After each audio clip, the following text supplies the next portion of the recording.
Welcome back to the Central Prairie Grain Market Update, your go-to source for grain market news and local crop insight. It's been a mostly steady week across the board, but soybeans managed to grab a little spotlight. The Nove 25 soybean contract kicked off the week at 10.18 and climbed 11 cents by Wednesday to 10.29, a nice midweek bump. Corn held fairly flat with the Dees 25 contract up 4 cents to close near 4.22 per bushel by Wednesday's close. Wheat stayed quiet with July 26 Kansas City futures wrapping up steady at 5.45.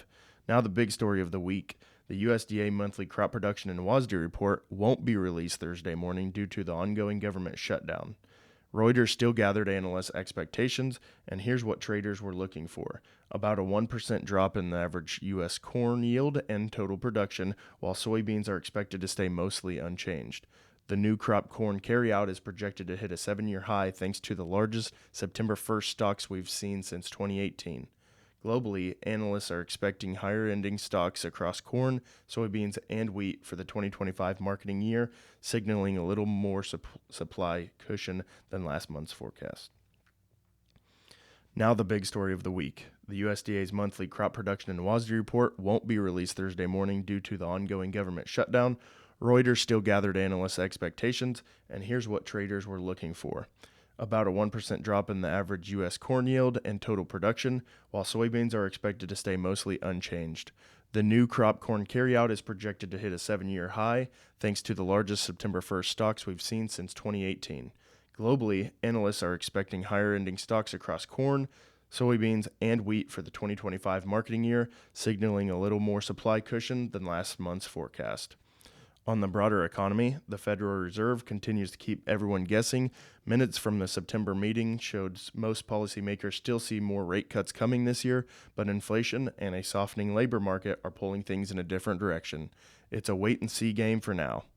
Oil prices declined on Wednesday as geopolitical tensions eased and inventories increased. The decline followed President Trump's announcement that Israel and Hamas had reached an agreement to release the remaining hostages held in Gaza.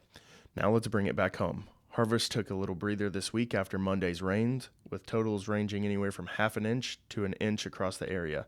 Things could pick back up by Wednesday, and it'll likely come down to each farmer's call, continue harvest, or get back in the field to plant wheat. Either way, things are looking good out there. Corn and soybean yields remain fantastic, and early milo numbers are turning heads. From what I've seen so far, we could be looking at record or near record milo yields across a lot of fields. A quick reminder, the ground pilot Frederick is ready to roll and will be a big help managing space this fall. If you've got questions about how it'll work, don't hesitate to reach out. On the marketing side, 2026 soybeans continue to hold strong around 1071, a great level to start locking some bushels in. 2026 corn and milo are sitting around 457, down a few from last week, but still showing solid profitability. If you'd like to talk through marketing strategies, feel free to give me a call or shoot me a text at 620-204-8748.